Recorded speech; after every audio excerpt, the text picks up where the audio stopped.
C'erano una volta due sorelle. La più grande camminava davanti alla più piccola, così che la piccola sapesse dove andare. Come stai? La nonna e io siamo in pensiero per te.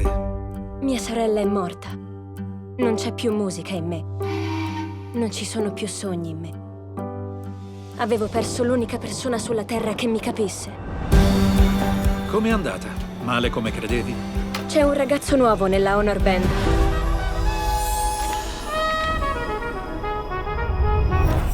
Ciao, tu devi essere Lennon Walker. Hi, Josephine. I'm Lucrezia. I came from Rome. I write for Dire Giovani. Nice to meet you. Nice to meet you too. Thanks for doing this. The Sky is Everywhere invites us to embrace our imperfect moments and our imperfect feelings. How is it important to show this on the screen nowadays? Oh, I mean, I think it's so funny. I'm not on social media a bunch, but that's also because I feel like this is a very strange moment in our culture. Like, there's both all this freedom to say exactly what you want, but also it feels like you have to get it right, you know, and you have to get it right. And luckily, I think there's also a lot of pressure to be very authentic now. But that is definitely what I think that this moment for young people, I think, is very confusing, because the world that you put onto your social media is going to be how the world perceives you, and it's fixed. It's somehow, whereas your identity constantly changed when I was a kid, and you could be like one thing one day and a different thing the next. Now there's a history of that in your weird, apps.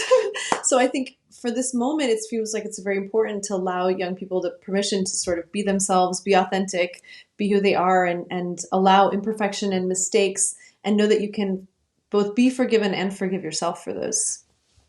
Lenny processes her pain through her relationship with you guys. One who understands her pain, and the other show her the future through love and music. Do you think that when we rely on other person or cinema or music to deal with our pain, it becomes more surmountable?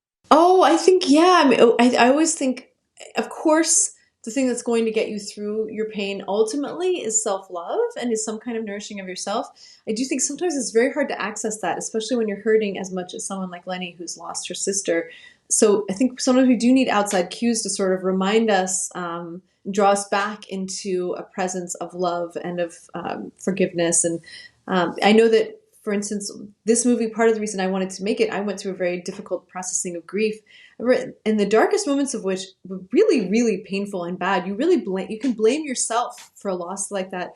And I really needed friends so much to help me kind of navigate through that and pull me out. And I see how Lenny in this film is kind of drawn out of this world of darkness and of confusion by her relationships, and I think honestly, especially by her relationship with her grandmother, which is so nice to see as a central relationship in the film. Josephine, thank you for your time. Thank you for your movie. It was a pleasure talking to you. Thank you, Lucrezia. Thank you so much for doing this. Bye. Thanks. Thank you. Bye. Ciao. I'm so glad I got the Joe Fontaine, Toby Shaw. So che non sarei dovuto venire e che mi manca troppo. Siamo qui, senza di lei. Toby, io... Va tutto bene, va tutto bene, va tutto bene. Staremo entrambi bene.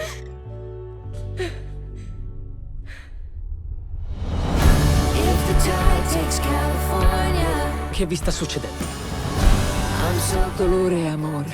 Non credo che potremmo capire l'uno senza l'altro. Con Joe mi sento veramente viva. Ma quando sono con Toby, c'è qualcuno con me nel mio dolore. Voglio vivere come faceva mia sorella, con coraggio e spirito. E tantissima gioia.